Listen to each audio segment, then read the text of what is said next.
ஹல்லேலூயா. கர்த்தர் நல்லவர். ஆமென். எத்தனை பேர் சந்தோஷமா இருந்தீங்க? எத்தனை பேர் கர்த்தரை ஆராதித்தீங்க? உண்மையிலேயே இந்த நாளிலும் கர்த்தருடைய சமூகத்துக்கு வந்துள்ள ஒவ்வொருவரையும் கர்த்தராகிய இயேசு கிறிஸ்துவின் நாமத்தினாலே மறுபடியும் நான் வாழ்த்துகிறேன். நாங்கள் நேரடியாக செய்திக்கு போகிறோம். எத்தனை பேர் ஆர்வமாக இருக்கீங்க செய்தி கேட்க? ஹல்லேலூயா. உற்சாகமாக கேட்டால் தான் கர்த்தர் பேசுவார் ஒவ்வொருவரோட. ஹல்லேலூயா. நித்திர கொண்டீங்கன்னு சொன்னா கேட்காது, பிறகு சாத்தான் தான் பேசுவாங்க உங்களுக்கு. ஓகே, ஹல்லேலூயா.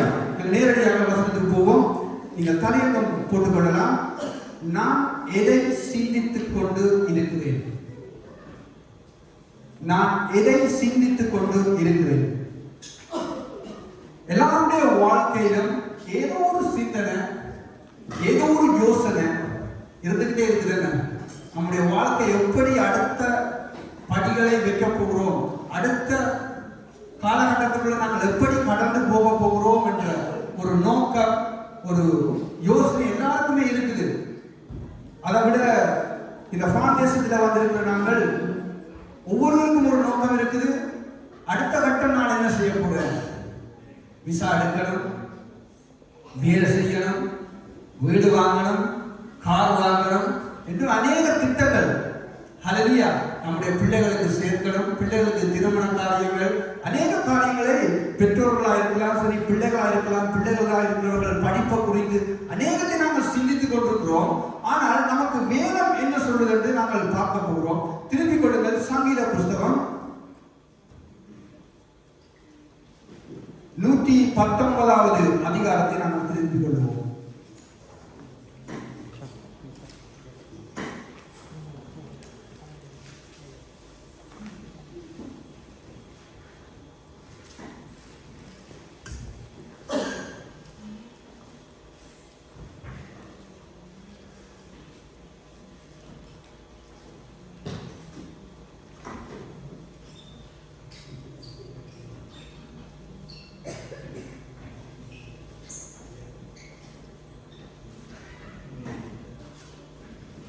வாசிப்போம்.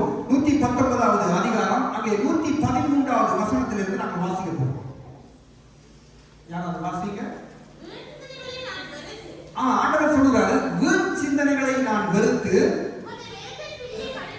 உமது வேதத்தில் பிரியப்படுகிறேன். போதும். இப்ப ஆண்டவர் நமக்கு என்ன சொல்லுறாரு? அப்ப நாம நினைக்கிறது தப்பா? இந்த பூமியில நாம வாழலாம், ஆண்டவருடைய ரட்சிப்பை பெற்றிருக்கிறோம், ஆனாலும் நாம நினைக்கிறது தப்பா? இந்த பூமியில இருந்து நமக்கு ஒரு விசா வேணும்ன்றது தப்பா? நமக்கு ஒரு வீடு வாசல் வேணும்ன்றது தப்பா? அப்ப சிந்திக்க கூடாதா? அதுவே நமக்கு ஒரு கேள்வி வருதா இல்லையா? வருதுதான். ஆனா ஆண்டவர் சொல்றாரு, வீண் சிந்தனைகளை நான் வெறுத்து உமது வேதத்தில் பிரியப்படுகிறேன். அப்ப வேதத்தில் நாங்கள் பிரியமா இருக்கணுமா? தேவனுடைய வார்த்தையிலே நானும் நீங்களும் பிரியமா இருக்க வேண்டும் என்று வேதம் சொல்லுகிறது. அப்ப தேவனுடைய வார்த்தையிலே நானும் நீங்களும் பிரியமா இருப்போமா இருந்தால் எப்படி நாம வாழ்வது? மிகுதியான மாம்ச பிரகாரமான தேவைகள் சந்திக்கப்படணுமே. அப்படியான காரியத்துக்கு எப்படி நாம வாழ முடியும்? வாழ முடியாது.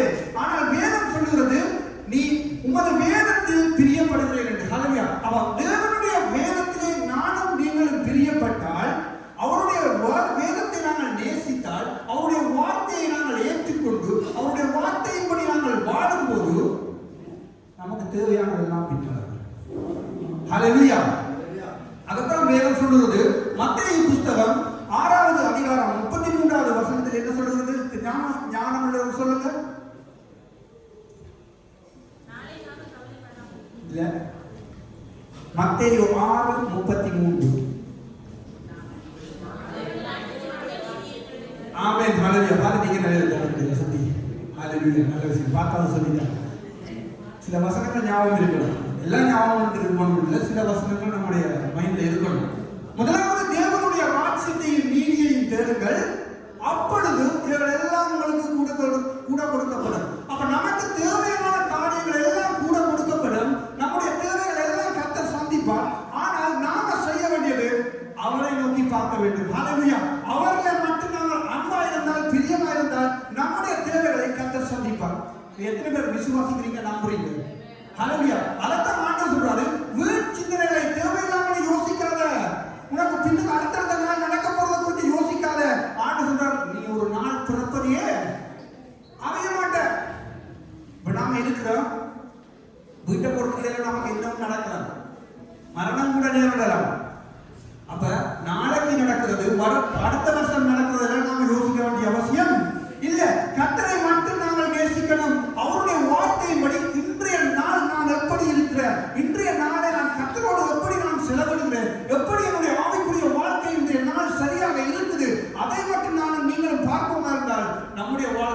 சரியான முறையிலே நடத்தி கொண்டு போவார் கர்த்தர். ஹல்லேலூயா. நாம் திருப்பிக் கொள்வோம் ரோமருக்கு எழுதின புத்தகம்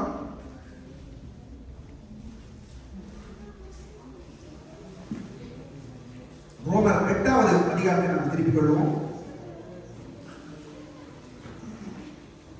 6வது வசனம் 7வது வசனத்தை வாசிப்போம். மாம்ச சிந்தை மரணம்,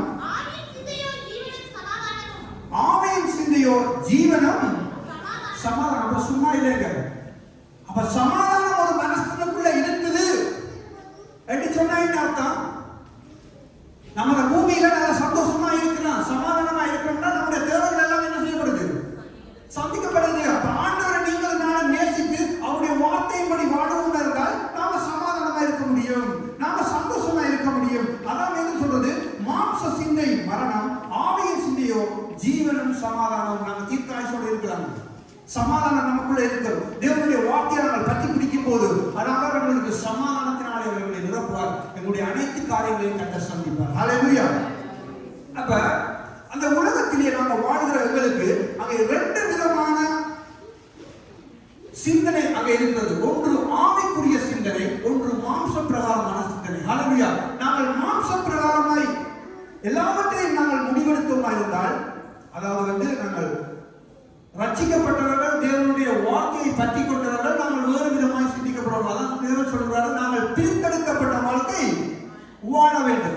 அப்ப நான் இதை போல் இந்த வாசனத்தை கொண்டு உலகத்தார், அதாவது தேவனுடைய ரட்சிப்பை ஏற்றுக்கொள்ளாத ஒருவர் கேட்பாரா இருந்தால் இந்த வசனம் நான் பேசுவது முட்டாள் கூட இருக்கிறது. ஹல்லேலூயா. ஆனால் ரட்சிக்கப்பட்ட நமக்கோ அது தேவ பலனா இருக்கிறது. அங்கே 2க்கும் ஆண்டவர் வித்தியாசப்படுத்தி அவங்களுக்கு காண்பிப்பார். எப்படின்னா ஆவியின் சிந்தை, மாம்ச சிந்தை. அப்ப ஆவியின் சிந்தை ஒரு மனிதனுக்குள்ளே இருந்தால் அதை என்ன செய்ய வைக்கும், எப்படி நம்முடைய ஆவிக்குரிய வாழ்க்கையை கொண்டு போகும் என்பதை ஆண்டவர்களுக்கு காண்பிப்பார். ஹல்லேலூயா. அதே போல மாம்ச சிந்தை, மாம்சத்துக்குரிய காரியங்கள் ஒரு ஆத்மாவுக்குள்ளே, எனக்குள்ளே, உங்களுக்குள்ளே இருக்குமா இருந்தால் அந்த மாம்ச சிந்தை எங்களுடைய வாழ்க்கையை எங்கே கொண்டு போய் விடும் என்று ஆண்டவருடைய வேதத்தில் எழுதி வைத்திருக்கிறார். ஹல்லேலூயா. அந்த வார்த்தைகளை தான் நாங்கள் அங்கே பார்க்க போறோம். ஒவ்வொன்றாக 2 மணிக்கால செல்லும் செய்தி முடிய எல்லாரும் ரெடியா இருக்கு. வாசிப்போம். அங்கே ரோமருக்கு எழுதின புத்தகம் 1வது அதிகாரத்தை திருப்பிக் கொள்ளும்.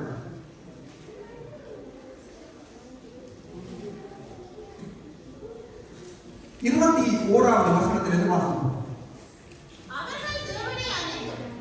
அவர்கள் தேவனை அறிந்தும் அவரை தேவனென்று மகிமைப்படுத்தாமலும் ஸ்தோத்திரியாமலும் இருந்து தங்கள் சிந்தைகளினாலே வீணரானார்கள். ஆண்டு சொன்னார்கள், நாம தேவையில்லாம யோசிச்சா எங்களோட வாழ்க்கை எப்படி போயிடும்? வீணாவே போயிடும், பிரயோஜனமே இல்லை. அதான் சொல்றாங்க, நாங்க சபையில இருக்கிறோம், ஆராதிச்சு கொண்டிருக்கிறோம், ஆராதனை போகும், செய்தி போகும், ஆனா மைண்ட் எங்க போயிடும்? சொல்லிடலாம் அவ்வளவு 500 ஸ்பீட் பிளைட் கூட 500 கிலோமீட்டர் வித்தியாசம் போகும். நம்முடைய மைண்ட் பாருங்க ஒரு செகண்ட்ல சொல்லிடலாம் அடிக்கும். அதுங்க நாம இருக்கிற ஏரியாவில் போய் நிற்கணும். ஹல்லேலூயா. அப்ப ஆண்டவர் சொல்றாரு, தங்கள் சிந்தைகளினாலே வீணரானார்கள், உணர்வில்லாத அவர்களுடைய இருதயம் இருளடைந்தது. அப்ப நாம தேவையில்லாத காரியங்களை யோசித்து, தேவையில்லாத சிந்தனைகளை நம்முடைய மண்டைக்குள்ள கொண்டு போட்டோம்னு சொன்னா நம்முடைய ஆவிக்குரிய வாழ்க்கை வளராது. ஜெபிக்க வேண்டிய வேலையில நேரத்தில் நாம ஜெபிக்கணும், துதிக்க வேண்டிய வேலையில துதிக்கணும், சேர்த்துக்கு போற நாட்கள்ல சேர்த்துக்கு போகணும். இல்லைன்னு நாம அடுத்த நாள் என்ன செய்யறது? வேலை எப்படி போகுது, பிள்ளைகளை எப்படி பார்ப்பது, எப்படி சாப்பிடுறது, எல்லாத்தையும் குறித்து நாம யோசிப்போமா இருந்தா நாம இருந்த இடத்துல இருப்போம். நேரம் தான் போய்கொண்டு நேரம் போயிடும். இப்ப படிக்கிற பிள்ளைகள் நிறைய பேர் இருக்கிறீங்க, அடுத்த கட்டத்துக்கு போகணும். இப்ப நீங்க படிச்சு கொண்டு இருந்துட்டு ஒரு கட்டம் வந்துட்டு ரெண்டு காரியத்தை நாங்க ஒரு 2 காரியம் இருக்கு, ஒன்றை சுத்தம் பண்ணணும், ஒன்றை முடிவெடுக்கணும்.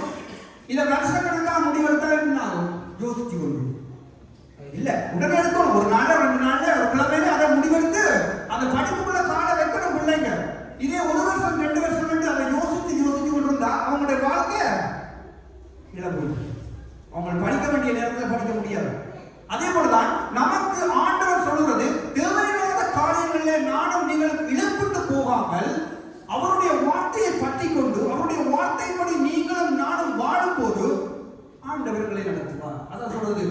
அவருடைய சமூகம் எங்களுக்கு முன்பதாக செல்லணும். நம்மளுக்கு ஆண்டவருடைய சமூகம் தான் முன்னுக்கு செல்லுதாண்டு அநேகருக்கு சந்தேகம். ஹல்லேலூயா.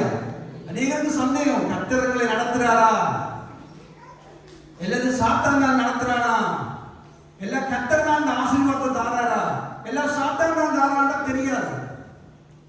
சாத்தானும் ஆசீர்வதிப்பார், அவனும் உயர்த்துவார். ஹல்லேலூயா. அப்ப நாம இனம் கண்டு வருகிறோம். வாசிப்போம். அங்கே 28வது வசனத்தை வாசிங்க. அப்படியே ஆண்டவர் சொல்றாரு, தேவனை அறியும் அறிவை பற்றி கொண்டிருக்க அவர்களுக்கு மனதில்லாமல் இருக்கிறபடியால். யாருக்கு மனதில்லாமல் இருக்கலாம்? தேவையில்லாத காரியங்களை யோசிக்கிறார்கள். ஹல்லேலூயா. நமக்கு தேவையானதை மட்டும் யோசிக்கணும், தேவையானதை மட்டும் சிந்திக்கணும். இன்றைக்கு என்ன தேவை, நம்முடைய இன்றைய வாழ்க்கைக்கு என்ன தேவை என்பதை நானும் நீங்களும் அறிந்திருக்கணும். அறியாமல் விடுவோமா இருந்தால் நாங்கள் மூடரை போலதான் எதுவுமே நடக்காது. ஹல்லேலூயா. வசனத்தில் தேவனை அறியும் அறிவை பற்றி கொண்டிருக்க அவர்களுக்கு மனதில்லாமல் இருக்கிறபடியால் தகாதவைகளை செய்யும்படி ஒப்பு கொடுத்தார். இப்படியே நாம மாம்ச சிந்தையில மாம்சமான காரியங்களை யோசிச்சு அப்படியே இருப்போமா இருந்தா ஆவிக்குரிய வாழ்க்கையில வளரவே முடியாது. நம்முடைய ஆவிக்குரிய வாழ்க்கை கீழ் நோக்கி போய் கொண்டிருக்கும். ரட்சிப்பை பெற்றது வீண், ஞானஸ்நானம் எடுத்தது வீண், சபைக்கு வாரது வீண். ஹல்லேலூயா. வேதம் படித்தது வீண், தேவனுடைய ஆசீர்வாதங்களை பெற்றது வீண். எதுவுமே பிரயோஜனம் இல்லை. என்று சொன்னால் வேதம் சொல்லுவது முடிவு பரியந்தம் நிலைப்பவனே ரட்சிக்கப்படுவான். முடிவு பரியந்தம் நானும் நீங்களும் தேவனுடைய வார்த்தையில நிலை இருந்தால் மாத்திரமே அவருடைய ராஜ்யத்திலே சுதந்திரித்துக் கொள்ள முடியும். ஹல்லேலூயா. அவர் வரும்போது சத்தம் கேட்கும் நம்ம காலத்தில். இல்லையா இடி முழக்கம் போல சத்தம் தான் கேட்கும். இங்கே ஓதி வா மகனே என்ற சத்தம் நமக்கு கேட்காது. ஹல்லேலூயா. அது வேறு. ஆண்டவருடைய சத்தம் கேட்கணும்னா நாம் ஆண்டவரோட இருக்கணும், அவரை யோசித்து இருக்கணும். 119 நாங்கள் பார்த்தது போல வீண் சிந்தனைகளை வந்து உம்முடைய வேதத்தில், அப்ப உங்களுடைய ஆண்டவரை நான் மன விருப்பமாய் உங்களையே நேசிக்கிற உங்களுடைய விருப்பம். ஹல்லேலூயா. அப்படி யார் இருக்க முடியும்? அப்படி இருந்தா தான் தேவனுடைய ராஜ்யத்துக்கு போக முடியும். இல்லைன்னு சொன்னா போக முடியாது. இது தோமாவுடன் வந்து தான் பரிசுத்த மாதிரி இதில் எங்களுக்கு இருந்து போதிக்கிற மாதிரி இருந்தா கர்த்தர் எனக்கும் தான் போதிக்கிறார். ஹல்லேலூயா. எனக்கும் தான் இந்த வார்த்தை. ஹல்லேலூயா.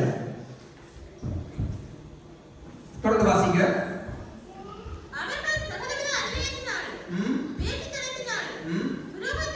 சரி, இதை நீங்க வீட்டை வாசிங்க.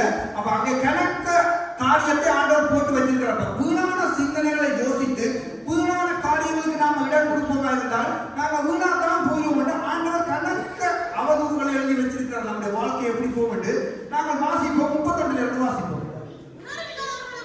உணர்வில்லாதவர்களுமாய் உடன்படிக்கைகளை மீறுகிறவர்களுமாய் இருக்கிறார்கள்.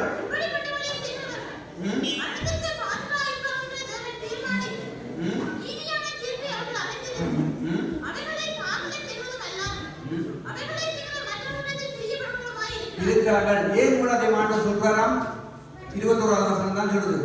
தேவனை அறிந்து அவரை தேவன் என்று மகிமைப்படுத்தாமல் இருக்கப்படுகிறார். ஹல்லேலூயா. நாம தேவையில்லாத காரியங்களுக்கு நாம சிக்கிக் கொண்டிருப்போமா இருந்தால் நாம தேவனை அறியவே முடியாது. ஹல்லேலூயா. இப்போ உதாரணத்துக்கு நமக்கு அப்பா அம்மா இருக்கிறவங்க வைங்கள். எல்லாருக்கும் பொதுவாக ஒரு அப்பா அம்மா இருக்குது. நாம எல்லாம் அவருடைய பிள்ளைகள். இப்ப அவங்க வயது சொல்லிட்டாங்க. இப்ப நாம என்ன செய்யணும்? நமக்கு பார்க்கிற கடமை இருக்குது.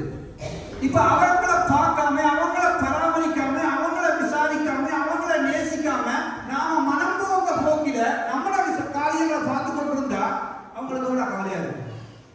பெத்து விட்டதே. அதே போல ஆண்டவர் பார்த்து சொல்றாரு, நீங்களெல்லாம் உருவாக்கின தாயின் கற்பத்திலே நான் தெரிந்து கொண்டிருக்கிறது ஆண்டு சொல்றாரு. ஹல்லேலூயா. அது மாத்திரமில்லை, தாயின் கற்பத்திலே தெரிந்து கொண்டது மாத்திரமில்லை, உலக தோற்றம் முதலாய். ஹல்லேலூயா. நாம பிறக்கிறதுக்கு முன்னமே, உருவாகிறதுக்கு முன்னமே பேரக்குள்ள ஆண்டவர் வச்சிருக்கிறார். அது எல்லாத்துலயும் கூட பெரிய காரியம் பாருங்க. கொரிந்தியர் 6:20 தன்னுடைய ரத்தத்தையே கொடுத்துட்டாரு நமக்காக. ஹல்லேலூயா.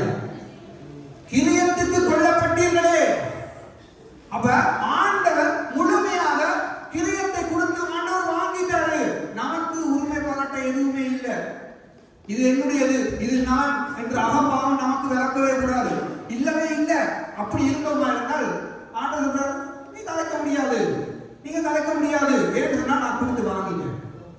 இது ஆண்டவர் தான் நீ செயல்படுத்துறது. ஹalleluya. அப்ப அப்படி சொல்ற ஆண்டவருக்கு, அப்படி எங்களை வாங்கி இருக்கிற ஆண்டவர் சொல்றாரு, நீ என்னை அறிந்தும் என்னை தேவனுக்கு மகிமைப்படுத்தாமலும் சோதரியாமலும் இருந்தால் எப்படி? நீ துதிக்கிற நேரத்தில் துதிக்காம இருந்தால் எப்படி? ஆராதிக்க வேண்டிய ஒருவரை ஆராதிக்காட்டி எப்படி? தேவனுடைய சமூகத்துக்கு நீ வராட்டி எப்படி? நான் உன்னை தெரிஞ்சிருக்கிறேன்ல, அது உலக தோற்றங்களுக்கு தெரிஞ்சிருக்கிறேன்ல, நீ தேவையில்லாத காரியங்களுக்கு நீ உலகிடம் கால வைக்கிறாய். நம்ம அனைவரும் அப்படித்தாங்க. ஞாயிற்றுக்கிழமை நம்ம கொண்டாட்டம், ஞாயிற்றுக்கிழமை கடைக்கு சாமான் வாங்க போவோம், ஞாயிற்றுக்கிழமை அங்க போவோம், இங்கெல்லாம் போங்கப்பா. ஞாயிற்றுக்கிழமை ஆராதனைக்கு வாங்க. ஹalleluya. அவருடைய ஆராதனையிலே கலந்து. அதான் சொல்றது, நான் அநேகரை பார்த்திருக்கிறேன். அநேக விஷயங்கள்ல இந்த ஓய்வு நாளில ஒரு நாள் நீங்க நின்றீங்கன்னா அடுத்த ஞாயிற்றுக்கிழமை வரணும் சிந்தனை வராது. இன்றைக்கு நீங்க விரைவில் சொன்னா அடுத்த ஞாயிற்றுக்கிழமை போவோம் என்று நீங்க சொல்லுவீங்க இருந்தா அடுத்த ஞாயிற்றுக்கிழமை வரமாட்டீங்க. உறுதியா சொல்ல வர மாட்டீங்க. ரெண்டா வெள்ளத்துக்கு சாத்தா விட மாட்டோம். அவனுடைய நோக்கம் உங்களை வச்சிருக்கணும், பிடிச்சி வச்சிருக்கணும். அந்த டைம் முடியும் மட்டும் 4:30 to 8 மணி மட்டும் முடியட்டும். முடிஞ்ச அப்புறம் நீ எங்கினாலும் போ, எங்கினாலும் வா, என்னன்னாலும் கூத்தாடி தேவனுடைய சமூகத்துக்கு மாத்திரம் போகும். அதான் நம்ம பண்ணுவோம். ஹalleluya. தேவனை விழுகலாம் ஒன்று வலையை சுற்றிட்டு அந்த வலையை அநேகர் மாட்டிக்கொள்றாங்க, அநேகர் விழுந்திருக்காங்க. அதான் பவுல் எழுதுறார், சிலர் சபை கூடுதலை விட்டு விடுறது போல நீங்களும் நாம சபை கூடுதலை விட்டுடுவோம். ஆனா ஆண்டவருடைய வருகையில நாம லோயரை வச்சுட்டு போயிடுவோம். ஹalleluya. எந்த அபுக்காவை வச்சுனாலும் வாதாடி நாம போயிடுவோம் பரலோகராஜ்யம். நீங்க இருங்க. ஹalleluya. அப்ப ஆண்டவர் சொல்றாரு, இப்படிப்பட்டவர்களை செய்கிறவர்கள் மரணத்துக்கு பாத்திரர்கள் என்று தேவன் தீர்மானித்த நீதியான தீர்ப்பை அவர்கள் அறிந்தும் தேவனுக்குள்ள வாழாம நாம் பரலோகராஜ்யம் போக முடியுமா? முடியாது. அப்ப தெரியும், நமக்கு எல்லாம் தெரியும். அவருடைய வருகையில அவருக்குள்ள வாழாட்டி முடிவு வரையெல்லாம் நானும் நீங்களும் நிலைத்திருக்கீர்கள் சொன்னா கைவிடப்படுவோம் என்றது எனக்கும் உங்களுக்கும் நன்றாய் 100% தெரியும். தெரிஞ்சு கொண்டு நாம பழகிட்டா, தெரிஞ்சு கொண்டு நாம சபைக்கு வரணும்டா, தெரிஞ்சு கொண்டு நாம ஆண்டவர் விளையாட்டு காட்டினா, அதான் ஆண்டவர் சொல்றாரு, இப்படிப்பட்டவர்களை செய்கிறவர்கள் தாங்களே செய்கிறதும் அல்லாமல் செய்கிறவர்களோட விளைஞ்சிருக்காங்க. இன்னும் யாரும் செய்யறாங்க, யாரும் சபைக்கு போயில போயில சரியா நீ போய் நானும் போயில சரி பாரு மக்கள் சாமான் மீன் நல்ல. இப்பதான் நம்ம கிறிஸ்தவர்கள் எங்க சபை எங்கெல்லாம் ஆண்டவருடைய காரியங்கள் எங்க தேடி முடிக்கிறாங்களோ இல்லையோ, எந்த கடையில ப்ரமோ போட்டு 2 மக்கள் பார்த்துருவாங்க. ப்ரமோ பாருங்க, நல்ல விஷயம், அது ஆண்டவராக ஆசீர்வாதம் தான், இல்லையே இல்லை. ஆனா கர்த்தரை தேடணும். ஹalleluya. அப்ப ஆவிக்குரிய சிந்தையாய் நீங்களும் நானும் இருக்க வேண்டும். ஆவிக்குரிய காரியங்களை யோசிக்க வேண்டும். ஆண்டவர் என்ன ஆவிக்குரிய காரியங்களை நமக்கு சொல்லி இருக்கிறாரு? அவருடைய வார்த்தையை தியானிக்கணும். அதான் ஆவிகள். அவருடைய வார்த்தையை தியானிச்சாலே ஆவிக்குரிய காரியங்கள் வரும். ஹalleluya. அவரை நேசிக்கணும், அவருடைய சமூகத்துக்கு வரணும். அவர் என்ன சொல்றாரோ அதுபடி நான் நீங்கள் நடக்கணும். அதான் ஆவிக்குரிய சிந்தனை. ஹalleluya. அவரை குறித்தே சிந்திக்கிறது. நம்முடைய வாழ்க்கையை குறித்து நாளைக்கு, நாளாண்டைக்கு, அடுத்த வாரம், அடுத்த மாசம், அடுத்த வருஷம் என்று எல்லாம் உலகத்தை நாம் பிளான் பண்றோம். விசாகரத்தில் பிளான் பண்ணிக்கிறீங்க, இந்த மக்கள் சுதந்திரலாம் போகலாம் என்று வெளிநாட்டுக்கு, பிரான்ஸை விட்டு வெளிநாட்டுக்கு ஏற்கனவே புக்கிங் டிக்கெட் எல்லாம் புக் பண்ணி எல்லாம் போட்டுருவாங்க. ஏன் அது 4 மாசம் கிடந்தாங்க. ஏன் சில பேர் இருக்கிறாங்க அப்படி, இந்த 8ஆம் மாசம் 7ஆம் மாசம் ஊருக்கு போவாங்க, எங்கேயும் மக்கள் போவாங்க. வந்து அடுத்தடுத்த மாசம் கொஞ்சம் ரிலாக்ஸ் அடிச்சுட்டு உடனே அடுத்த புக் பண்ணுவாங்க டிக்கெட். அடுத்த 7ஆம் மாசம் 8ஆம் மாசம் என்ன 10 மாசம் கிடக்குது புக் பண்ணுவாங்களே. இப்பதான் போராட்டம். அதெல்லாம் பிளான் பண்ண தெரியுது. கர்த்தருடைய வார்த்தையை தியானிக்க நேரம் இல்லை. நம்ம கர்த்தருடைய காரியத்துல முதலிடம் கொடுக்கிறதுக்கு நமக்கு கஷ்டமா இருக்கு. ஹalleluya. ஆனா தேவன் சொல்றாரு, நீ என்னதான் ஓடினாலும் எங்கதான் ஓடினாலும் வர வேண்டிய இடத்துக்கு கண்டிப்பா வரணும். எங்க? நியாயத்தை கொடுக்கிறோம். விளையாட்டு காட்டணும்னா நியாயத்தை நிற்கிறது. ஹalleluya. அப்ப ஆண்டவர் சொல்றதை நானும் நீங்களும் கேட்கணும். அங்க வாசிக்க சங்கீத புத்தகம் 66வது அதிகாரத்தை திருப்பிக் கொள்வோம்.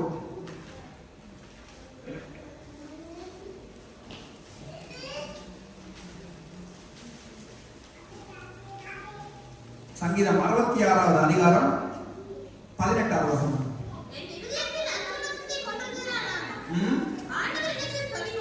செவிகொடா. ஹalleluya. ஆண்டவர் சொல்றாரு, எங்களுடைய அக்கிரம சிந்தை, தேவையில்லாத காரியங்கள், தேவனுக்கு பிரியமில்லாத எந்த காரியத்தை நாம செஞ்சிட்டாலும் நாம என்ன செய்யறோம்? நம்முடைய வாழ்க்கையில அக்கிரமம் வந்துடுது. ஹalleluya. பாவம் வந்துடுது. அந்த பாவமான காரியத்தை நானும் நீங்களும் சிந்தித்துக் கொண்டிருப்போமா இருந்தால் அங்கே தேவன் சொல்றாரு, நான் உனக்கு செவி கொடுக்க மாட்டேன். நீ என்னதான் ஜெபிச்சாலும் கேட்க மாட்டேன். நீ என்னதான் துதிச்சாலும் இந்த துதி எனக்கு தேவையில்லை. ஹalleluya. ஆண்டவர் சொல்றாரு, துதிக்கிற உள்ளங்களிலே வாசம் பண்ணுகிற தேவன். ஹalleluya. அப்ப எங்களுடைய உள்ளத்திலே கர்த்தர் வாசம் பண்ணுவார்னு சொன்னால் நாம் அவரை நேசிக்கணும். அவர் சொல்றபடி நடக்கணும். அதான் சொல்றோம் வேதம் சொல்றது 18ல, என் இதயத்தில் அக்கிரம சிந்தை. அப்ப தேவனுக்கு பிரியமான காரியங்களை என்னுடைய இதயம் நினைக்குமா இருந்தால், நேசிக்குமா இருந்தால் ஆண்டவர் என்ன செய்வாரு? நமக்கு செவி கொடுப்பாரு. ஹalleluya. அநேகருடைய வாழ்க்கையில அநேகர் என்ன செய்தான்னு சொல்றாரு, நான் நீங்களும் அவருக்கு செவி கொடுத்தால் மாத்திரம்தான் அவர் உங்களுக்கு செவி கொடுப்பார். ஹalleluya. அநேகருக்கு கஷ்டம், நேரமே இல்லை, ஜெபிக்கிறதுக்கு நேரம் இல்லை, துதிக்கிறதுக்கு நேரம் இல்லை, வேதம் படிக்கவும் நேரம் இல்லை. வேலை வேலை வேலை வேலை வேலை. வெளிநாட்டில் வேலை முக்கியம் இல்லை என்று சொல்லுங்க. ஆனால் தேவனும் முக்கியமான விட. ஆனா கொண்டாட்டம் முன்னிடம் நிற்கிறீங்களா? அது அப்படி கல்யாணம் வேண்டா முன்னிடம், பர்த்டேண்டா முன்னிடம், ஏதாவது வேறு வேறு ஃபங்க்ஷன் சொன்னா முன்னிடம். ஆனா தேவனுடைய காரியத்துக்கு முன்னிடம் இல்லை. யாருமே சொல்ல முடியாது, நான் உட்பட கர்த்தருடைய காரியத்துக்கு முதலிடம் கொடுக்கிறேன் என்று சொன்னா நான் நீங்களும் சொல்லவே முடியாது. நான் கர்த்தரை நேசிக்கிறேன், கர்த்தர் என் மேலே அன்பா இருக்கிறோம், நான் அவர் மேலே அன்பா இருக்கிறேன் சொல்லவே முடியாது. நாங்க சொல்றோம்னா பொய் தான் சொல்றோம், பச்சை பொய். ஹalleluya. வாசிப்போம் நீதிமொழிகளின் புத்தகம் 8வது அதிகாரம். நீதிமொழிகள் 8வது அதிகாரம் 5வது வசனம். 769வது சட்டப்படி ஏற்பாடு 8வது அதிகாரம் 5வது வசனம். பேதைகளே விவேகமடையுங்கள், மூடர்களே புத்தியுள்ள சிந்தியார்கள். அப்ப நானும் நீங்கள் எப்படி ஆகணும்? புத்தி உள்ளவர்களாக இருக்கணுமா? புத்தியுள்ள கன்னிகளை எப்படி படித்திருக்கீங்களா? அப்ப புத்தி இல்லாதவர்கள் முட்டாள் போல வெட்டியை வாங்குறதுக்கு, பரிசுத்தாவியானவர் வாங்குறதுக்கு கடைக்கு போவோம். பரிசுத்தாவியானவர் கடையில வாங்க முடியுமா? முடியாது. நாங்க அவரோட இருந்தால் தான் அவரை பெற்றுக்கொள்ள முடியும். ஹalleluya. அப்ப அந்த வசனம் தெளிவா சொல்லுது, புத்தியுள்ள சிந்தியா இருங்கள். அவருடைய புத்தியா இருக்கிற சிந்தை தேவையில்லாத யோசிக்க கூடாது. அப்படியே வாசிக்க 21வது அதிகாரம் நீதிமொழிகள் 21 27 21 27. துன்மார்க்கருடைய பணி அருவருப்பானது, அதை துச்சிந்தையோடு செலுத்தினாலே ஆண்டவரே, நாங்க செய்கிற ஆராதனையே பெரிய காரியம். ஆண்டவர்களை கூப்பிட்டு அதான் சொல்லப்படுது, மோசையை அனுப்பினார், ஜனங்களை கூட்டிக் கொண்டு வான்னு சொல்லி மோசையை அனுப்பி, என்னதுக்கு ஆண்டவர் அனுப்பிவிட்டார் மோசையை ஆண்டவர் சந்திச்சு முச்சடியில எகிப்துக்கு அனுப்புறாரு. ஆமா, என் ஜனங்களை எனக்கு ஆராதனை செய்யும்படிக்காய் அழைச்சு கொண்டு வா. அப்ப எனக்கு ஆராதனை செய்யும்படிக்காய் கர்த்தர் அழைச்சு கொண்டு வந்த என்னையும் உங்களையும் நாம அவருக்கு முழு உள்ளத்தோடு, முழு பிறத்தோடு, முழு ஆத்மாவோடு நானும் நீங்களும் அவருக்கு ஆராதனை செய்யணும். அப்படி செய்யாமல் நம்ம தேவையில்லாத காரியங்கள், ஆண்டவருக்கு பிரியமில்லாத சிந்தைகளை எல்லாம், யோசனைகளை எல்லாம் யோசித்து கொண்டு வந்து நாம துதிக்கிறோம். ஆண்டவர் அப்படிப்பட்டவர்களை பார்த்து சொல்றாரு, துன்மார்க்கருடைய பணி. நம்ம பார்த்து துன்மார்க்கன்னு சொல்றாங்க. ஹல்லேலூயா. நம்ம பரிசுத்தம் இல்லாமல் தேவனை எவரும் தரிசிக்க முடியாதுன்னு வேதம் சொல்றது. அப்ப பரிசுத்தத்தோடு நானும் நீங்களும் கர்த்தரை ஆராதித்தால் தான் அவங்களுடைய ஆராதனையை கர்த்தரை ஏற்றுக்கொள்வார்கள்.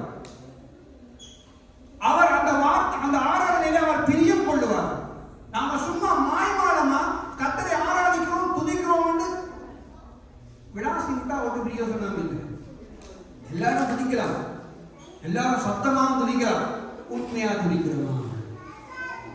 ஹல்லேலூயா. உண்மையா நேசிக்கிறோமா? உண்மையா வார்த்தையை கேட்கிறோமா? உண்மையா வார்த்தையை தியானிக்கிறோமா? ஆண்டவர் சொல்லிட்டாரு, விடிய எழுதுனா துதியுங்கோ, பாடுங்கோ, வேதத்தை தியானிச்சு கொண்டு கேட்டாலும் போகணும்னு சொல்லிட்டாரு. அதுக்காக செய்கிறோமா? புதியோஜனமே இல்லை. சங்கீதம் 1வது அதிகாரம் 3வது வசனம் என்ன சொல்றது? அது 1வது, 3வது, 2வது. கர்த்தருடைய வேதத்தில் பிரியமாயிருந்து இரவும் பகலும் அவருடைய வேதத்தில் தியானமாயிருக்கிற மனுஷன் பாக்கியவான். அப்ப நானும் நீங்களும் அவருடைய வேதத்தில் அவருடைய சிந்தியாய் அவர் நேசிக்கிறார். எங்களை நாம நேசிக்கிறோமா? இல்லை. அவர் நேசிக்கிறபடியால் தான் அந்த குமாரனே அனுப்பினார். ஹல்லேலூயா. பக்கத்து வீட்டுக்காரன் கேட்டா நம்ம பிள்ளைய அனுப்ப மாட்டோம். அப்படியே அந்த காரில் அப்படியே அந்த அக்காவை ரக்கிட்டு வாங்க சார், அந்த அம்மா ரக்கிட்டு வாங்க, கஷ்டப்படும், பெட்ரோல் காசு போயிடும். ஆனா ஆண்டவர் நாம பாவைகளா இருந்த நம்ம பார்த்து உலகத்திலேயே கிடந்த உருண்ட அந்த பாவத்தில் கிடந்த எங்களை பார்த்த ஆண்டவர் தன்னுடைய குமாரனை அனுப்பினார். அதுவும் தன்னுடைய குமாரனுடைய ஜீவனையே எடுக்கிறது. ஹல்லேலூயா. அதுக்கு நாம மாத்திரம். சரி, நாங்கள் நேரடியாக சில சம்பவங்களை பார்த்து நாங்கள் அங்கே முடிக்க போகிறோம். இன்னும் ஒரு வசனத்தை வாசிக்க சம்பவங்களுக்குள்ளே போக போகிறோம். எபேசியர்களின் புஸ்தகம் திருப்பிக் கொள்ளுங்க. எபேசியர் 4வது அதிகாரத்தை எடுத்துக்கொள்வோம்.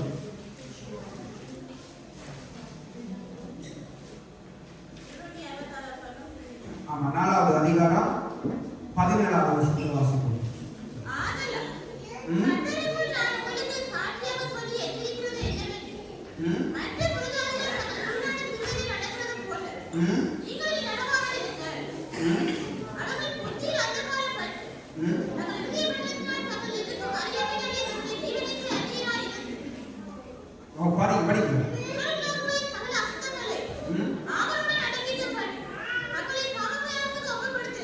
போதும். நீங்க ஆண்டவர் சொல்றாரு, ஆதலால் கர்த்தருக்குள் நான் உங்களுக்கு சாட்சியாக சொல்லி எச்சரிக்கிறது என்னவெனில், மற்ற புறஜாதிகள் தங்கள் வீணான சிந்தையிலே நடக்கிறது போல நீங்கள் இனி நடவாமல் இருங்கள். ஹல்லேலூயா. அப்ப புறஜாதி தேவனை ஏற்றுக்கொள்ளாதவன் அவன் தன்னுடைய மனம் போன போகலான் போவான். தயவு செய்து கொஞ்சம் வார்த்தைக்கு செவி கொடுங்க, பிள்ளைகளை கவனமாய் பாருங்க. சிறிது நேரம் தான். அப்ப ஆண்டவர் சொல்றாரு, அப்ப தேவையில்லாத சிந்தனையில அவங்க மாட்டுவாங்க, அவங்க யோசிப்பாங்க, அவங்க தேவனை அறியாதவங்க. ஆனா நானும் நீங்களும் கர்த்தரை அறிஞ்சிருக்கிறோம், அவருடைய ரட்சிப்பை பெற்றிருக்கிறோம், அவரால் மீட்கப்பட்டிருக்கிறோம், அவர் தந்திருக்கிற ஆசீர்வாதங்களை பெற்றிருக்கிறோம். ஹல்லேலூயா. அப்ப பெற்றுக்கொண்ட நாம அவருக்கு உண்மையா இருக்கணும். ஹல்லேலூயா. இந்த நாட்டில் நானும் நீங்களும் தவறு செய்தால், அதாவது கிரிமினல் குற்றம் செய்தால் கர்த்தர் இந்த நாட்டில் வச்சிருப்பானா? ஒரு தடவை நிப்பா, 2 தடவை நிப்பா, 3 தடவை நிப்பல் பண்ணிடுறோம் உங்களுக்கு. ஹல்லேலூயா. அதே போல தான் கர்த்தர் சொல்றாரு, கர்த்தர் மன்னிக்கிறார், நாமளும் மனம் திரும்புறோம். ஆண்டவர் சொல்றாரு, என்னோட நீ இருக்கணும்னு சொன்னா நான் சொல்றது நீங்க இல்லைன்னு சொன்னா அவர் விட்டு விலகிடுவார். ஹல்லேலூயா. அவர் விட்டு விலகிடுவார். அப்ப நானும் நீங்களும் கவனமாக தேவனுடைய வார்த்தையிலே இருக்கணும். 20வது வசனம் சொல்றது, நீங்கள் இவ்விதமாய் கிறிஸ்துவை கற்றுக்கொள்ளவில்லை, இயேசுவினிடத்தில் உள்ள சத்தியத்தின்படி நீங்கள் அவரிடத்தில் கேட்டறிந்து அவராலே போதிக்கப்பட்டீர்கள். அப்ப ஆண்டவர் தன்னுடைய ஊழியக்காரரை வச்சு நமக்கு அநேக காரியங்களை கற்று தந்திருக்கிறார்கள். ஆனா நாங்க கேட்கிறோம். போன வாரம் கற்று தந்ததை இந்த வாரம் மறந்துடுவோம், இந்த வாரம் வந்ததை வாரம் மறந்துடுவோம். ஹல்லேலூயா. அதான் ஆண்டு சொல்றாரு, அப்போஸ்தலர்கள் சொல்றாங்க, என்ன சொல்றாங்க? நான் திருப்பி இந்த வசனத்தை, இந்த சத்தியத்தை சொல்றதுக்கு நான் சோர்ந்து போக மாட்டேன். ஹல்லேலூயா. இந்த வருஷம் போதிக்கப்பட்ட இந்த வசனம் திருப்பி நாளைக்கு உங்களுக்கு தேவையா? வேறு நம்ம மறந்துடுவோம். நம்ம மறக்கிறதால ஆவியானவர் மறுபடி எங்களை வசனங்களை சொல்லி கொடுத்தான் இருப்பாங்க.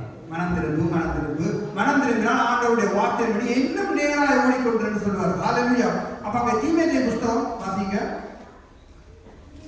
1 தீமோத்தேயு புஸ்தகம் 6வது அதிகாரம் 6-5வது வசனம். கெட்ட சிந்தை உள்ளவர்களும் சத்தியம் இல்லாதவர்களும் ஆதாய தொழில் என்று இருக்கிற பிறக்கும்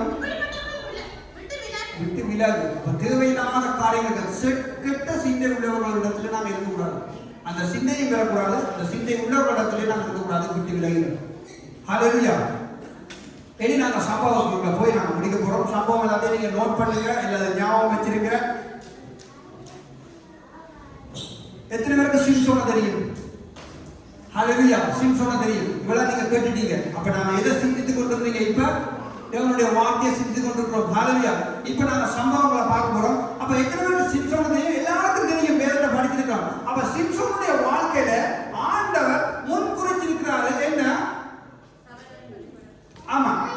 அப்ப அவங்க பெற்றோருக்கு ஆண்டவர் ஒரு தரிசனத்தை கொடுத்து, நீ உன்னுடைய பிள்ளைக்கு தலையில முடிவெடுக்க கூடாது என்று சொல்லி ஒரு பொருத்தனையை கொடுத்து, நான் இப்படிதான் எடுத்து நடத்த போறேன்னு சொல்லி ஒரு வெளிப்பாட்டை கொடுத்து பிள்ளையை கொடுத்துட்டாங்க. அவனும் அப்படித்தான் வந்தான். நல்ல மாதிரி வந்தான். எத்தனையோ காரியங்கள் எல்லாம் செய்யலாம், பெரிய பெரிய விளையாட்டுலாம் செய்யலாம். ஆனா காலம் கடந்தது. அவனுக்குள்ளே ஒரு மாம்சமான காரியம் எழுப்பிச்சு. ஹல்லேலூயா. அந்த மாம்சமான அந்த கெட்ட சிந்தை, அந்த மாம்ச சிந்தை அவனை பாவத்துக்குள்ளாக விழுத்தினது. ஹல்லேலூயா. அந்த பாவம் அவனையே இல்லாம பண்ணிச்சு. ஹல்லேலூயா. இதைத்தான் ஆண்டவர் சொல்றாரு, நாம ஆண்டவர் மேலே ஆவிக்குரிய சிந்தைகளாக இருப்போமா, ஆவிக்குரிய காரியங்களை சிந்தித்து நம்முடைய காரியங்களை நடப்பிப்போமா என்றால் நாம பாவத்திலே விழ மாட்டோம். அங்கே சிம்சோன் விழுந்தது போல நாம விழ மாட்டோம். ஹல்லேலூயா. அப்ப சிம்சோன் அங்கே பாவத்திலே விழுந்தது மாத்திரமல்ல, அதிலிருந்து எழும்ப முடியல. அவன் பரிசுத்த ஆவியானவரை பெற்றிருந்தான், தேவனுக்குள்ளே வளர்ந்திருந்தான், தேவனுடைய கட்டளைகளின்படி தேவனுடைய வார்த்தையின்படி நடந்தவன், எல்லாவற்றையும் பெற்று எல்லா அபிஷேகத்தையும் பெற்றிருந்தவன். கடைசி நேரத்தில் ஆவியானவர் அவனை விட்டு வெளியே போனதை கூட அறியாமல் இருந்தான் என்று வேதம் சொல்கிறது. ஹல்லேலூயா. ஆவியானவர் வரும்போது சத்தத்தோட வருவார், ஆரவாரத்தோடு வருவார். போகும்போது சொல்லாம போயிருவார். ஹல்லேலூயா.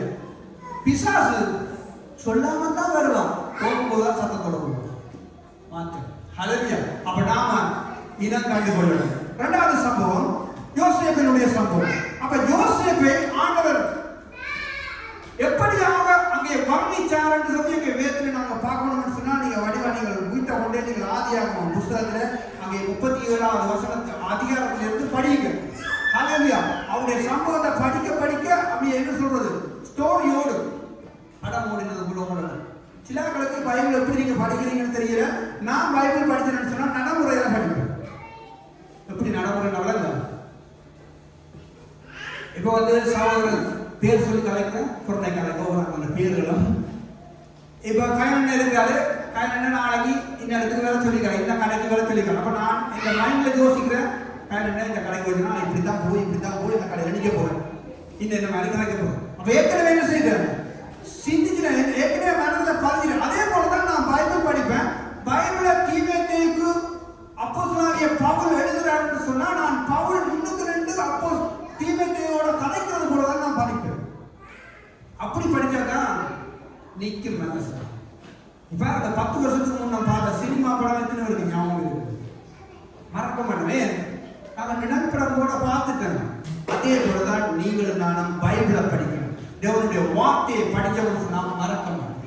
ஹல்லேலூயா. எங்க வந்தாங்க?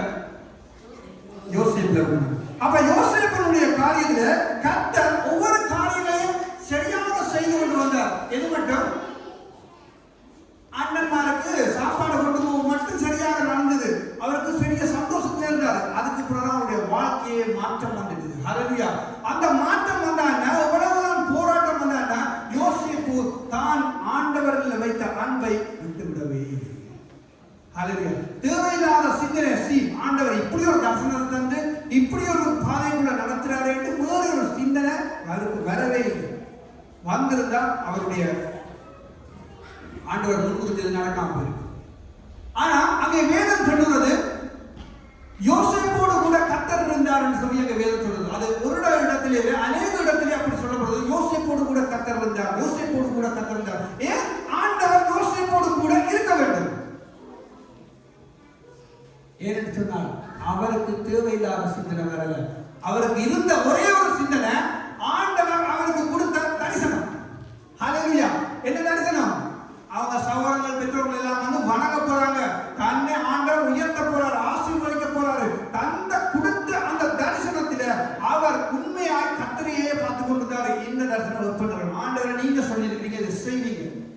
ஹalleluya. நமக்கெல்லாம் அந்த பொறுமையே இல்லைங்க.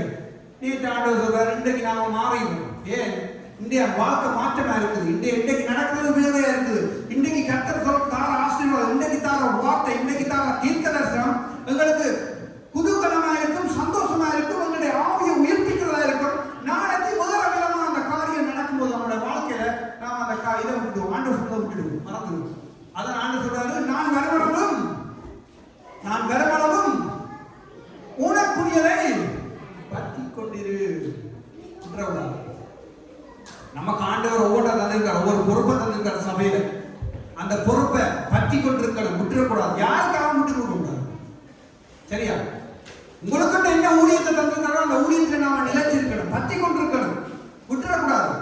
ஏன் சொன்னா ஆண்டவர் இதுல வச்சுதான் நாம உயர்த்துவார். முதல் படி வச்சாதான் 2வது படி வரும். நாம நேரடியா 4வது படி வைப்போம்னா விழுந்துதான் போவோம். ஹalleluya. 2 நாள் தூக்கி மக்கே குருதியில விட்டுட்டாருங்க. அடுத்த நாள் பாஸ்டர் என்ன அபிஷேகம் பண்ணா என்ன, எனக்கு மெசேஜ் தந்தா என்ன மூப்பர் அபிஷேகம் பண்ணினா என்ன. ஹalleluya. கர்த்தர் முன்குறிச்சா அது கண்டிப்பா நடக்கும். ஹalleluya. அதுக்கான திட்டங்கள், அதுக்கான செயற்பாடுகள் எல்லாத்தையும் கர்த்தர் பார்த்துக் கொள்வார். நாம சும்மா இருந்தால் போதும் என்று வேதம் சொல்கிறது. அப்ப யோசேப்பினுடைய காரியத்திலே அவர் பரிசுத்த ஆவிக்குரிய சிந்தியா இருந்தபடினாலே அவருடைய வாழ்க்கை ஆசீர்வதிக்கப்பட்டது. ஹalleluya. அதே போல நானும் நீங்களும் அங்கே யோசேப்பை போல ஆசீர்வதிக்கப்பட வேண்டும் என்று சொன்னால், உயர்த்தப்பட வேண்டும் என்று சொன்னால் நாம ஆவிக்குரிய சிந்தை உள்ளவர்களாக இருக்க வேண்டும். சிம்சோனை போல மாம்ச சிந்தனை அங்கே எங்களுக்குள்ளே வராதபடிக்கு நாம் நம்மை பார்த்துக் கொள்ள வேண்டும். ஹalleluya. 3வதாக அங்கே பார்க்க போறோம் தானியேலை நாங்க பார்க்க போறோம். தானியேலுக்கு எவ்வளவோ பிரச்சனைகள் வந்தது. அவர் எங்கிருந்து வந்தாரு? அவர் யாருடைய சந்ததி என்று சொன்னால் எசேக்கியா ராஜாவுடைய சந்ததி. ஹalleluya. எசேக்கியா ராஜாவுடைய சந்ததியால வந்தவர் தான் அவர் சிறப்படிக்கப்பட்டு போனாங்க. அதுலேயும் அவங்க கர்த்தர் அந்த இடத்திலே வைத்து தானியேலை உயர்த்தினாரு, பெரிய ஒரு போஸ்டை கொடுத்தாரு, நல்ல பலமா தான் இருந்தாங்க. ஆனாலும் தானியேலுக்கு பிரச்சனை பாருங்க. நாமளும் நல்ல நல்ல போஸ்ட்ல இருப்போம். நாங்க நினைக்கிறோம் வெளிநாட்டுக்கு வந்துட்டா நாம என்ன ஒருவருமே அசைக்க முடியாது. கர்த்தர் சில இதெல்லாம் கொண்டு வர வேலையில நாம தொழில் செய்கிற இடங்கள்ல சில பிரச்சனைகள் வரும். நாம படிக்கிற இடங்கள்ல பிரச்சனை வரும். ஹalleluya. கவனமா இருக்கணும். இப்படி தானியேலுக்கு ஒரு பிரச்சனை வந்ததுங்க. உன்னுடைய யாருடைய தேவனையும் ஆராதிக்க கூடாது. நீ முத்திர மோதலுக்கால அந்த ராஜா அங்கே தீர்மானத்தை பிறப்பிச்சார். ஆனா தானியேல் எதை குறித்தும் பயப்படலைங்க. ஏன்? அவர் கர்த்தர் மேல வச்ச அன்பின் நிமித்தம் அவர் ஏக சிந்தியால் தேவனுடைய ஆவியானவரால் நடத்தப்பட்டபடினாலே, அங்கே ஆவியின் சிந்தை அவருக்குள்ள இருந்தபடினாலே அவர் ராஜாவுக்கு கூட பயப்படலைங்க. ஹalleluya. ராஜாவுக்கு பயப்படல. என் தேவனோட இவர் யார்? ஹalleluya. அவர் தான் நியமித்தபடியே அங்கே பலமானிகளை திறந்து 3 முறை அவர் ஜெபிக்க வழிகிட்டாருங்க. இந்த நாட்டு சட்டத்தில் நாம் ஜெபிக்கிறான் உடனே நாம் எல்லாம் முடியும். அவர் ஜெபிக்கிறார். அவர் ஜெபித்தபடினால அவருக்கு கிடைச்ச ஆசீர்வாதம். ஹalleluya. சிங்கக்கெபில கொண்டே போட்டாங்க. இல்ல நமக்கும் சிங்கக்கெபி காத்து கொண்டிருக்கிறோம். கர்த்தருக்குள்ளே இருந்தால் மீட்கப்படும். ஹalleluya. இன்னொரு காரியத்தை நாங்கள் பார்க்க போறோம். யூதாஸ் காரியம் கர்த்தரோட தானே இருந்தான். நாமளாச்சும் இப்ப ஆண்டவர் வாழ்ந்து மறிச்சு ஜீவனத்திலிருந்து அவர் போய் பரத்தில் இருக்கிறார் பிதாவுடைய வலது பரிசத்துல. அவரை அறிந்து நாம் அவருக்காக வாழ்ந்து கொண்டிருக்க நாம கர்த்தருக்காக எத்தனையோ பிள்ளைகள் வாழ்கிறாங்க, ரத்த சாட்சியா கூட வாழ்றாங்க. ஆனா யூதாஸ் காரியத்து ஆண்டவர் இருக்கும் போதே ஆண்டவரை பார்த்து பழகினவன், பார்த்து நடந்தவன், அவர் கற்றுக் கொடுத்தது எல்லாவற்றையும் கேட்டவன். அவனுடைய சிந்தையை பாருங்க மாறிட்டு மாம்ச சிந்தை. ஹalleluya.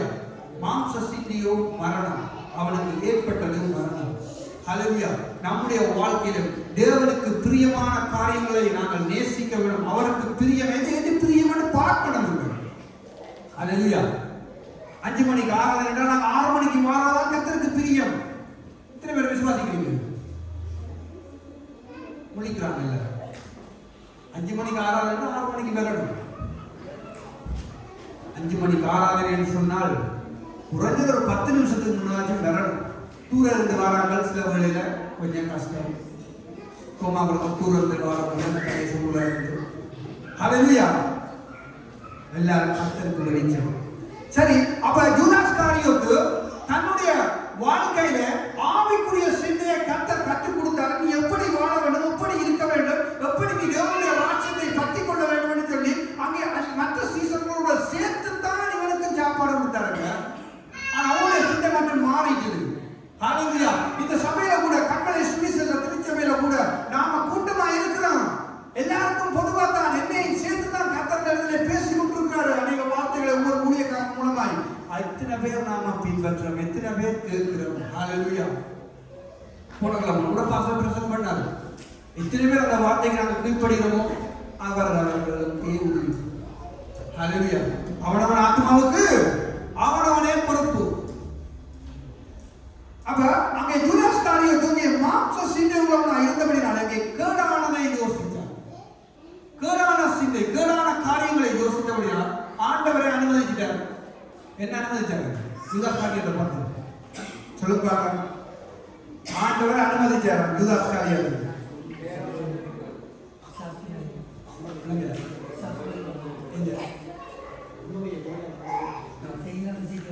செய்கிறதை சீக்கிரம் அனுமதிச்சிட்டார். ஹல்லேலூயா. அப்ப ஆண்டவர் என்னையும் உங்களையும் பார்த்து சொல்றாரு, நாமளும் தேவையில்லாத வீணான சிந்தனைகள் இருக்க வேண்டாம். ஆண்டவர் அனுமதித்து விட்டுடுவார். கவனமா இருக்கணும். ஹல்லேலூயா. அப்ப கர்த்தர்ல பிரியமா இருந்து அவருடைய வார்த்தையை நேசித்து அவரோடு நாங்கள் விருப்பமா இருந்தா கர்த்தர் என்னையும் உங்களையும் எடுத்து பயன்படுத்துவாரு. யூதாஸ் காரியோத்து நான்கு கொண்டு சென்றது கூட நாம சாகத்து வேண்டும். ஹல்லேலூயா. ஆவிக்குரிய வாழ்க்கையில சென்று போயிடும். அதான் ஆவிக்குரிய வாழ்க்கை சென்றுவோம். அதன் பிறகு நரகம். அது பிரயோசனமே இல்லை.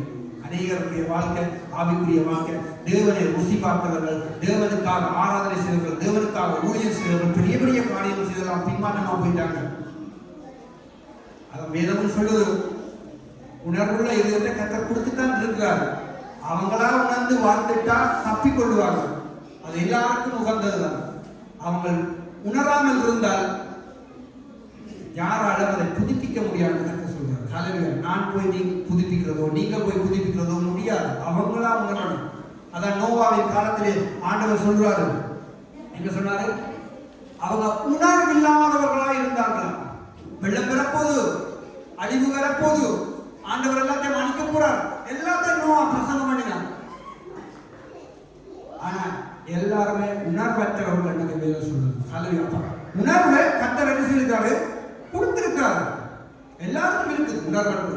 அந்த உணர்வை நாம பிரயோஜனப்படுத்துவோமா இருந்தால் ஆவிக்குரிய சிந்தை உள்ள பிள்ளைகளாக நானும் நீங்களும் வாழ முடியும். கடைசியாக நாம் எடுத்துக்கொள்வோம் பிலிப்பியர்களின் புஸ்தகம் 271வது பக்கம், புதிய ஏற்பாடு, பிலிப்பியர் 2வது அதிகாரம் 5வது வசனம் வாசிக்கும். 3வது வாசகம்.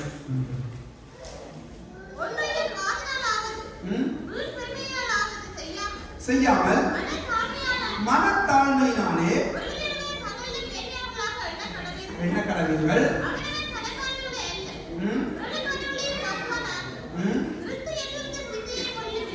ஆண்டவரால் கிறிஸ்து இயேசுவில் இருந்த சிந்தையே உங்களிலும், அதாவது என்னிலேயும் உங்களிலும் இருக்க கடவுது.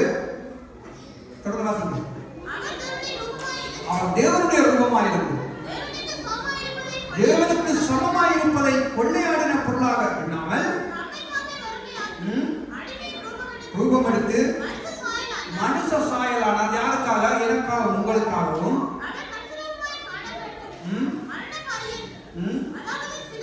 சிலுவையின் மரண பரியந்தம்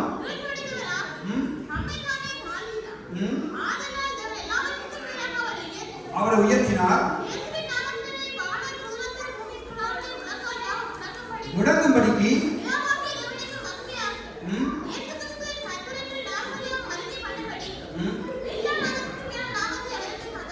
போதும். எல்லா நாமத்துக்கும் மேலான நாமத்தை அவருக்கு தந்தரலாம். ஏன் தந்தரலும் முடிக்க போறோம்.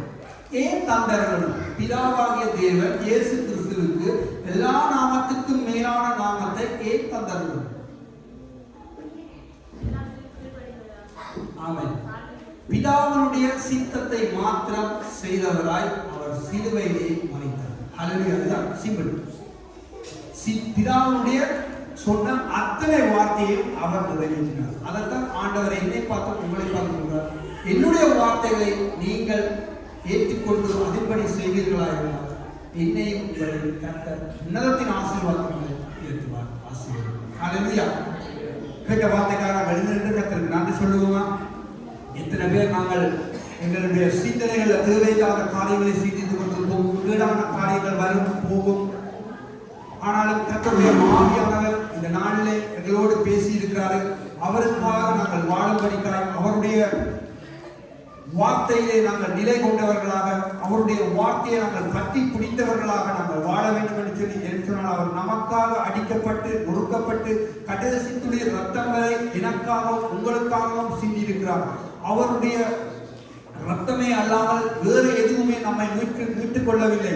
எல்லாரும் கண்களை மூடி அவருக்கு நன்றி செலுத்துவோமா? ஹல்லேலூயா. ஸ்தோத்திரம் தகப்பனே, உங்களுடைய நாமத்தை நாங்கள் உயர்த்துகிறோம் ஆண்டவரே. நீங்கள் எங்களோடு பேசின வார்த்தைக்காய் நன்றி ஆண்டவரே. ஆண்டவரே, சிம்சோனை போல ஆண்டவரே வெட்ட சிந்தனை உள்ளவர்களாக ஆண்டவரே இருக்காதபடிக்கு, மாம்சமான காரியங்களை நாங்கள் சிந்தித்துக் கொள்ளாதபடிக்கு, ஆவியானவரே ஆவிக்குரிய சிந்தனைகளை, ஆவிக்குரிய காரியங்களை, ஆவிக்குரிய வரங்களை, ஆவிக்குரிய ஆண்டவரே தேவையான காரியங்களை நாங்கள் பெற்றுக் கொள்ளும்படிக்காய், இன்னும் இன்னும் நாங்கள் வளரத்தக்கதாய் ஆவியானவர்களோடு இடைப்படும்படிக்காய் நான் செபிக்கிறேன் ஆண்டவரே. ஒவ்வொரு பிள்ளைகளை ஆண்டவரே உங்களை நோக்கி பார்க்கிற முகங்கள் ஒருபோதும் வெட்கப்பட்டு போவதில்லை என்று சொன்ன உங்களுடைய அன்பின் வார்த்தைப்படி இந்த நேரத்திலும் ஆண்டவரே உங்களை நோக்கி பார்த்துக் கொண்டிருக்கிற ஒவ்வொரு பிள்ளைகளுடைய முகங்களையும் ஆண்டவரே நீங்கள் பிரகாசிக்க செய்ய போற கிருபைக்காய் நன்றி ஆண்டவரே. தகப்பனே, தானியேலுக்கு ஆண்டவரே எவ்வளவோ பிரச்சனைகள் வந்தது. ஆண்டவரே, யோசேப்புக்கு எவ்வளவோ பிரச்சனைகள் வந்தது. எல்லாவற்றிலும் இருந்து ஆண்டவரே நீங்கள் அவர்களை தூக்கி நிறுத்தினீங்க. அவர்களுடைய பெயர்களை இந்நாள் மட்டும் ஆண்டவரே நாங்கள் பேசும்படிக்காய் ஆண்டவரே பேசும் பொருளாக அவர்களை மாற்றி வைத்திருக்கிறீங்களே, அதே போல நானும் நீங்களும் ஆண்டவரே, நானும் ஆண்டவரே இந்த இடத்திலே ஆண்டவரே நானும் உங்களுடைய சபை பிள்ளைகளும் இந்த இடத்திலே வாழ்கிற வாழ்க்கை ஆண்டவரே இருக்கிற இடத்திலே வாழ்கிற வாழ்க்கை உங்களுக்கு பிரியமாய் வாழ்க்கணும் ஆண்டவரே. நீங்க எங்களுக்காய் அடிக்கப்பட்டிருக்கிறீங்க ஆண்டவரே, எங்களுக்காய் நொறுக்கப்பட்டதை நாங்கள் ஆண்டவரை நாங்கள் அறிந்திருக்கிறோம் ஆண்டவரே. ஆண்டவரை நாங்கள் உணர்வு பூர்வமாய் ஆண்டவரை நாங்கள் ஏற்றுக்கொண்டிருக்கிறோம் ஆண்டவரே. தகப்பனே, எங்களோடு பேசின இந்த வார்த்தைக்காய் நன்றி ஆண்டவரே. எங்களுக்காய் பலியானீங்களே, உங்களுடைய வார்த்தை ஆண்டவரை நாங்கள் இரவும் பகலும் தியானிக்கும்படிக்காய், இரவும் பகலும் உங்களுடைய வார்த்தையை நாங்கள் பிரியம் கொள்ளும்படிக்காய், ஒவ்வொரு ஆத்மாவும் ஆண்டவரை உங்களுடைய ரட்சிப்பை பெற்றுக்கொண்ட ஒவ்வொரு ஆத்மாவும் ஆண்டவரை உங்களை மட்டும் நேசிக்க, வீணான காரியங்களை சிந்திக்காதபடி, ஆவிக்குரிய காரியங்களை ஆண்டவரை தங்களுடைய வாழ்க்கையை ஆண்டவரை நடத்தும்படிக்காய் ஒவ்வொரு பிள்ளைகளுக்கு நீங்க கிருபை பாருங்க. ஆசீர்வதிங்க. இயேசுவின் வல்லமையுள்ள நாமத்தில் நன்றி சொல்லுகிறேன். ஆமென்.